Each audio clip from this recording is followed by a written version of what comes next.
Welcome to our channel. இந்த வீடியோவில் Madras high court எக்ஸாமுக்கு வரக்கூடிய ரிப்பீட்டட் கொஸ்டின்ஸ் பற்றி தான் பார்க்க போகிறோம். இந்த சேனலுக்கு புதுசுனா சப்ஸ்கிரைப் பண்ணி வச்சுக்கோங்க, பெல் ஐக்கானும் கிளிக் பண்ணி வச்சுக்கோங்க. அப்போ தான் உங்களுக்கு வீடியோ சீக்கிரம் ரீச் ஆகும். இந்த சேனல்லே பார்ட் பிக்குரிய ஜென்ரல் ஸ்டடீஸ் கொஸ்டின்ஸ் நிறைய வீடியோஸ் போட்டிருக்கோம். அது இல்லாமல் ரிவிஷன் பார்ட் பார்த்தீங்கன்னா எல்லா மெட்ராஸ் ஹைகோர்ட் எக்ஸாம்லேயும் கேட்கக்கூடிய அந்த கொஸ்டின்ஸ் எல்லாம் கம்பைல் பண்ணி போட்டிருக்கேன். 3 பார்ட்ஸ் ஆல்ரெடி போட்டிருக்கேன், அது பாருங்கள். மேக்ஸுக்கு 2 வீடியோ ஆல்ரெடி போட்டிருக்கேன். இன்னொரு மேக்ஸ் வீடியோ ப்ரிப்பேர் பண்ணிட்டுருக்கேன், அதுவும் உங்களுக்கு நான் போடுறேன். நிறைய பேர் பார்ட் பிக்கு இன்னும் கொஞ்சம் ஜென்ரல் ஸ்டடீஸ் கொஸ்டின்ஸ் கேட்டிருக்கீங்க, அதாவது வீட்டு பராமரிப்பு அந்த மாதிரி கொஸ்டின்ஸ் கேட்குறீங்க. அந்த வீடியோவும் போடுறேன். ஓகே, இப்போ நம்ம இந்த வீடியோக்குள்ளே போகலாம். குளுக்கோஸ் கிளைக்கோஜனாக மாற்றப்பட்டு சேமித்து வைக்கும் இடம் எது? ஒரு ஃபியூ செகண்ட்ஸ் கொடுக்குறேன், அதுக்குள்ளே கெஸ் பண்ண முடியாத பிறகு நான் ஆன்சர் சொல்லிடுறேன். கல்லீரல் மற்றும் தசைகளில் குளுக்கோஸ் கிளைக்கோஜனாக மாற்றப்பட்டு சேமித்து வைக்கும் இடம் எங்கன்னு பார்த்தீங்கன்னா கல்லீரல் மற்றும் தசைகளில். நெக்ஸ்ட் கொஸ்டின் பார்க்கலாம். இரத்த புற்றுநோய் என்பது? இரத்த புற்றுநோய் என்பது லூக்குமியா. இது இப்போ குரூப் 4ல கேட்டிருந்தாங்க. இரத்த புற்றுநோய் லூக்குமியா. இதில் த்ராம்பசிஸ் என்னன்னு பார்த்தலாம். இதுவுமே பிளட் சம்மந்தப்பட்டது தான். த்ராம்பசிஸ் அப்படின்னா ரத்தம் உறைதல், பிளட் கிளாட்டிங் சொல்கிறாங்க இல்லையா, அதான் ரத்தம் உறைதல். இந்த ரத்தம் உறைதல் எப்படி நடக்கும்னு பார்த்தீங்கன்னா ரத்த தட்டுக்கள் மூலமாக நடக்கும். ஸோ அதுக்கு பேர் ஃபைப்ரின். இப்படி உங்களுக்கு கேட்கலாம், நான் எல்லாத்தையுமே கவர் பண்ணிடுறேன், அப்போ தான் ஈஸியாக இருக்கும் உங்களுக்கு. ஃபைப்ரின்கள், இந்த ஃபைப்ரின்கள் ரத்த தட்டுக்கள் ஃபைப்ரின்கள்ன்றது ஒரு அலையை ஃபார்ம் பண்ணும், அதுதான் ரத்தம் உறையிறது. அந்த ப்ராசஸ்க்கு பேர் த்ராம்பசிஸ்ஸு.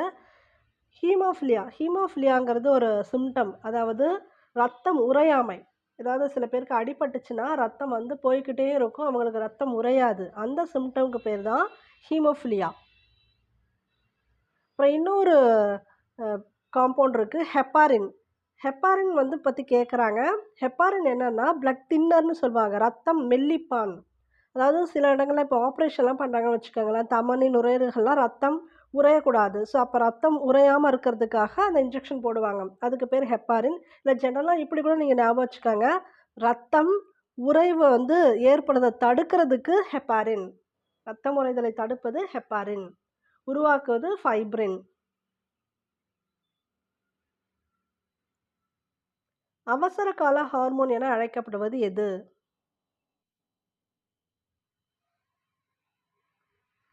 அட்ரினலின். அட்ரினலின் தான் உங்களுக்கு அவசர கால ஹார்மோன் என அழைக்கப்படுகிறது. இதில் கார்டிசோன் பார்த்தீங்கன்னா ஒரு ட்ரக்கு. அது எதுக்குன்னா ஆட்டோ இம்யூன் டிசீஸ்க்கு கொடுக்கக்கூடிய ட்ரக் தான் கார்டிசோன். ஈஸ்ட்ரோஜன் எங்கே வரும்னா பெண்களுக்கு அந்த கருமுட்டை வளர்ச்சிக்கு வரும் ஈஸ்ட்ரோஜன்.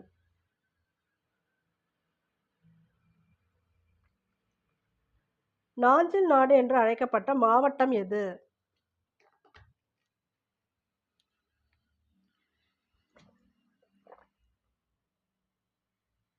கன்னியாகுமரி. இந்திய சமூக சேவகர்கள் என்ற அமைப்பை ஏற்படுத்தியவர்? கோபாலகிருஷ்ண கோகலே. இவர் தான் இந்திய சமூக சேவகர்கள் அப்படிங்கிற அமைப்பை ஏற்படுத்தியிருக்காரு. பாலகங்காதர திலகர்.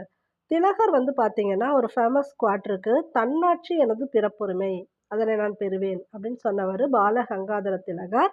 இது இல்லாமல் திலகர் நடத்திய பத்திரிகை பார்த்தீங்கன்னா 2, கேசரி மராட்டா.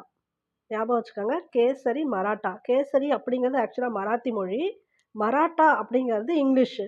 ஸோ கேசரி மராட்டாவில் கேசரி பார்த்தீங்கன்னா அதிகமாக சேலான பத்திரிகை இந்தியாவை பொறுத்த வரைக்கும், அதுதான் அவரோட ஒரு பெருமை. அப்புறம் வ.உ. சிதம்பரம் பிள்ளை இருக்கார் இல்லையா, அவர் திலகரோட சீடர். அவரோட கோட்பாடுகளுக்கு அவர் உட்பட்டு அவரோட சீடர் யாருன்னு பார்த்தீங்கன்னா வ.உ.சி. பாலகங்காதர திலகரோட சீடர். இது இல்லாமல் உங்களுக்கு குரூப் 4லையும் வருது, மெட்ராஸ் ஹைகோர்ட் எக்ஸாம்லையுமே வருது, ஞாபகம் வச்சுக்காங்க. மகாத்மா காந்தி தெரியும், தேசப்பிதா. அன்னி பெசன்ட் அம்மையார். அன்னி பெசன்ட் அம்மையார் பற்றிய கொஸ்டினும் உங்களுக்கு வரும். அன்னி பெசன்ட் அம்மையார் என்ன ஆரம்பித்தாங்கன்னா தன்னாட்சி இயக்கம். ஞாபகம் வச்சுக்கோங்க, தன்னாட்சி இயக்கம். அப்புறம் இவங்க நடத்திட்டு வந்த பத்திரிகை பார்த்தீங்கன்னா காமன்வெல்த் நியூ இந்தியா. இதெல்லாம் இவங்களோட பத்திரிகை, காமன்வெல்த் நியூ இந்தியா. அப்புறம் காங்கிரஸ் மாநாட்டிற்கு தலைமை வகித்த முதல் பெண்மணி இவங்க தான். காங்கிரஸ் மாநாட்டிற்கு தலைமை வகித்த முதல் பெண்மணி அன்னி பெசன்ட் அம்மையார். இன்னொரு மெயின் கான்செப்ட் இருக்குது இவங்கள பற்றி. பிரம்மஞான சபையை தோற்றுவித்தவருங்க பிளாவனோட்ஸ்கி அப்படிங்கிற ஒரு அம்மையார். ஆனால் அதுக்கு தலைமையிடம் எங்கே இருந்துச்சுன்னு பார்த்தீங்கன்னா சென்னையில் அடையாறில். அதுக்கு வந்து தலைமை வகித்தவர் அன்னி பெசன்ட் அம்மையார். அது எல்லாமே ஞாபகம் வச்சுக்காங்க.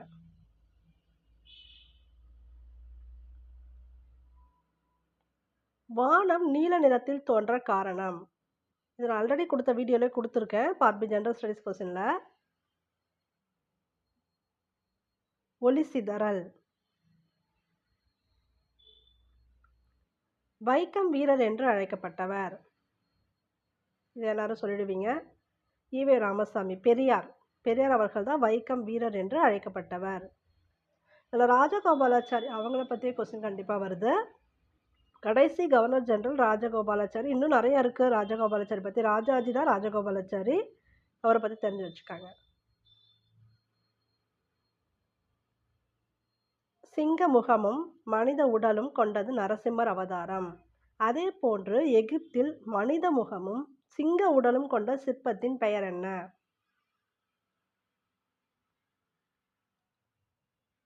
ஸ்பின்ஸ். மனித முகம் சிங்க உடல். இந்த சிற்பம் வந்து எங்கே இருக்குன்னா எகிப்தில். அதுக்கு பேர் ஸ்பின்ஸ். ராமனை நாயகனாக கொண்டு எழுதப்பட்ட ராமாயணத்திற்கு எதிராக ராவணனை நாயகனாக கொண்டு எழுதப்பட்ட நாடக நூல் எது? இந்த ராமாயண மகாபாரதம் பற்றி நல்லா தெரிஞ்சு வச்சுக்கோங்க. ராமாயணம் வந்து எவ்வளோ டேஸ் அந்த வார், மகாபாரதம் எவ்வளோ நாள். போன வீடியோவில் சொன்ன 18 நாட்கள் அந்த போர் நடந்தது. அது மாதிரி தெரிஞ்சு வச்சுக்கோங்க. இதுக்கு ஒரு ஆன்சர் பார்த்தோம்னா ராவண காவியம். இதை எழுதினவர் யாருன்னு பார்த்தீங்கன்னா புலவர் குழந்தை. புலவர் குழந்தை தான் ராவண காவியம். குரங்கணி மலை எந்த மலைத்தொடரில் அமைந்துள்ளது? மேற்கு தொடர்ச்சி மலைப்பகுதி. குரங்கணி மேற்கு தொடர்ச்சி மலைப்பகுதி. எக்ஸாக்டாக அந்த போடி. இந்திய அரசின் அறிவிப்புப்படி இந்தியாவில் கடைசியாக மின்வசதி பெற்ற லீசாங் கிராமம் எந்த மாநிலத்தில் உள்ளது? மணிப்பூர் மாநிலம். புல்லாங்குழலில் எத்தனை துளைகள் உள்ளன?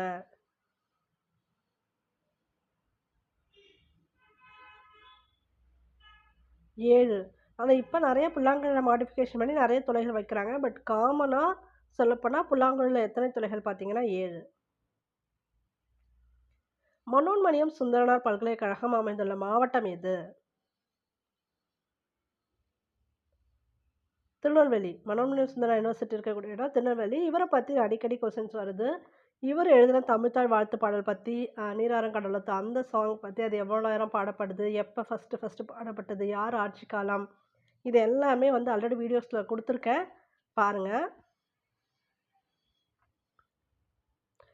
இது ஒரு இம்பார்ட்டன்ட் கொஸ்டின். உச்சநீதிமன்ற தலைமை நீதிபதி மற்றும் உயர்நீதிமன்ற தலைமை நீதிபதி ஆகியோருக்கான ஓய்வு பெறும் வயது? ஏஜ்னு கொடுக்காம ஒரு சென்டென்ஸாக கொடுத்துருக்காங்க. சி தான் ஆன்சர். உச்சநீதிமன்ற தலைமை நீதிபதியின் ஓய்வு பெறும் வயது, அவரோட வயது எவ்வளோ? ஓய்வு பெறும் வயது 65. ஓகே. உயர்நீதிமன்ற தலைமை நீதிபதி ஓய்வு பெறும் வயதை விட 3 ஆண்டுகள் கூடுதல். அப்போ உயர்நீதிமன்ற நீதிபதி ஓய்வு பெறும் வயது 62. இது உங்களுக்கு ஜென்ரலாக தெரியும். உச்சநீதிமன்றத்துக்கு 65. ஸோ 3 ஆண்டுகள் வந்து அவங்களுக்கு கூடுதல். இதுக்குரிய ஆன்சர் சி. இதில் 2 கொஸ்டின் இருக்குது, ஞாபகம் வச்சுக்கோங்க.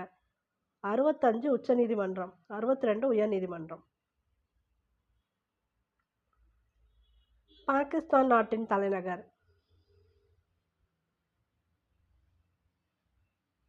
இஸ்லாமாபாத். தமிழ்நாட்டுக்கு சென்னை, இந்தியாவுக்கு புதுதில்லி, பாகிஸ்தானுக்கு இஸ்லாமாபாத். பண்டைய தமிழகத்தில் கடலும் கடற்கரை பகுதியும் எவ்வாறு அழைக்கப்பட்டது? 5 நிலங்கள், அதற்குரிய பகுதிகள் கண்டிப்பாக வரும்னு ஆல்ரெடி சொல்லியிருக்கேன். இந்த கொஸ்டினுக்கு நெய்தல். கடல், கடல் சார்ந்த இடம் நெய்தல். குறிஞ்சி, மலை, மலை சார்ந்த இடம். முல்லை, காடு, காடு சார்ந்த இடம். பாலை, மணல், மணல் சார்ந்த இடம். வள்ளலாரின் அருட்பா இயக்கத்திற்கு எதிராக மருட்பா இயக்கம் யாரால் ஆரம்பிக்கப்பட்டது?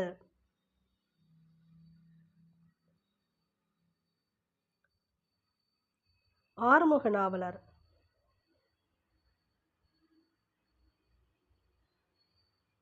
ஆறுமுக நாவலர் பற்றி போன தடவை ஒரு வீடியோவில் கொடுத்துருக்கேன். பைபிளை வந்து தமிழில் மொழிபெயர்த்திருக்கார் அப்படின்னு. முகமது பின் துக்ளக் இந்திய நாட்டின் தலைநகரை தில்லியிலிருந்து எந்த நகருக்கு மாற்றி உத்தரவிட்டார்? தேவகிரிக்கு. 5 ஆண்டு திட்டத்தை முதலில் அறிமுகப்படுத்திய நாடு எது?